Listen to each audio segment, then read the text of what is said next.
Salam perbendaharaan. Pada video kali ini, kita akan membahas langkah-langkah persiapan penyampaian SPM PPP Common Expense. Simak langkah-langkahnya berikut ini. Langkah pertama, import supplier PT PLN Persero dan PT Telekomunikasi Indonesia. Pertama-tama, buka aplikasi Sakti melalui website sakti.kemenkeu.go.id.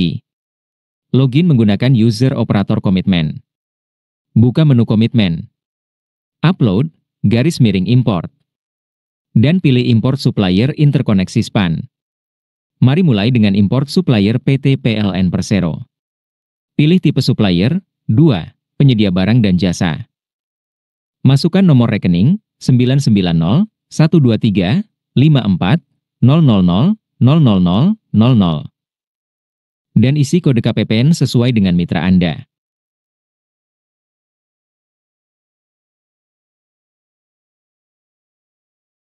Kemudian klik cari. Jika data sudah muncul, ingat kode NRS-nya dan pastikan kode KPPN sesuai. Lalu centang supplier yang ingin diimport. Kemudian klik import. Notifikasi sukses akan muncul, lanjutkan dengan klik OK. Lanjutkan dengan import supplier PT Telekomunikasi Indonesia. Nomor rekening yang dimasukkan adalah 120 101 000 014 303. Sama seperti tadi, pastikan kode KPPN dan tipe supplier sudah benar. Lalu klik cari. Jika data sudah muncul, ingat kode NRS-nya dan pastikan kode KPPN sesuai. Lalu centang supplier yang ingin diimport, kemudian klik import. Notifikasi sukses akan muncul, lanjutkan dengan klik OK. Untuk memastikan data supplier sudah berhasil diimpor, cek di menu komitmen. RUH. Supplier. Ganti kategori pencarian menjadi nama supplier. Kemudian ketik PLN. Lalu klik cari, atau ketik enter. Pastikan NRS dan nama supplier sudah sesuai. Ulangi langkah yang sama untuk Telkom, dengan mengetik telekomunikasi, lalu klik cari. Pastikan juga NRS dan nama supplier sudah sesuai. Langkah kedua, perekaman nomor identitas pelanggan. Selanjutnya, login menggunakan user operator pembayaran. Buka menu pembayaran. Referensi. Lalu pilih referensi data pelanggan. Jadwal perekaman, perubahan, dan penghapusan nomor identitas pelanggan dilakukan setiap tanggal 21 sampai dengan tanggal terakhir sebelum bulan pembayaran. Untuk merekam data, silakan klik rekam. Pilih jenis layanan Telkom atau PLN. Input nomor telepon atau nomor internet Telkom dan nomor meter PLN pasca bayar yang dibayar menggunakan Dipas Satker, lalu klik cari. Jika ID pelanggan dan nama pelanggan sudah muncul, bisa lanjutkan dengan klik simpan. Apabila gagal menyimpan atau tidak dapat diproses melalui PPP, segera sampaikan ke KPPN Mitra. Beberapa penyebab umum adalah terdapat kesalahan kode golongan pada data PLN atau Telkom, pembayaran menggunakan sumber dana PNBP, kantor sewa, atau pembayaran yang dilakukan oleh kantor wilayah atau pusat, dan sebagainya. Jika berhasil disimpan, data akan masuk ke tabel.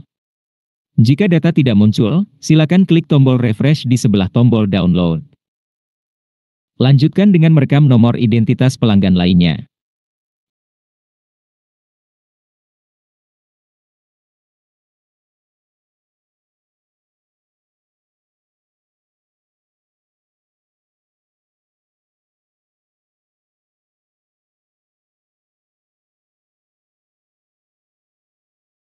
Langkah ketiga, mapping COA SPM PPP.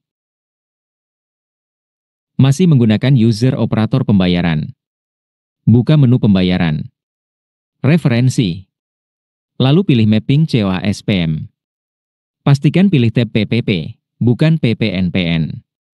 Silakan pilih detail COA yang digunakan untuk pembayaran listrik PLN pasca bayar dan telepon atau internet Telkom. Anda bisa menggunakan kolom isian cari dengan mengetikkan uraian POK atau akun yang relevan. Contohnya, jika listrik dibayar menggunakan akun 522111, ketik 522111 di kolom cari. Daftar sewa akun tersebut akan muncul.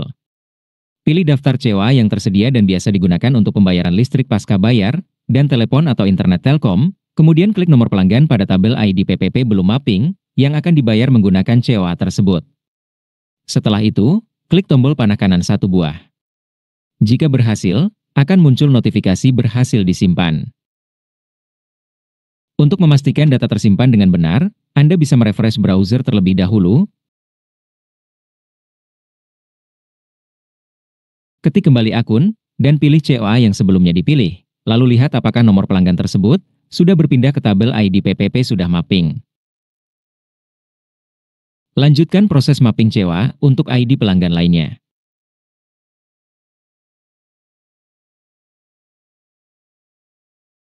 Langkah pertama hingga ketiga ini hanya perlu dilakukan sekali saja, kecuali jika ada perubahan data. Setelah ini, proses berikutnya adalah perekaman SPP, dan penyampaian SPM PPP Common Expense yang dilakukan setiap bulan, paling cepat tanggal 8 dan paling lambat tanggal 16. Proses ini akan dibahas pada video selanjutnya. Demikian tutorial kali ini. Terima kasih, dan salam perbendaharaan.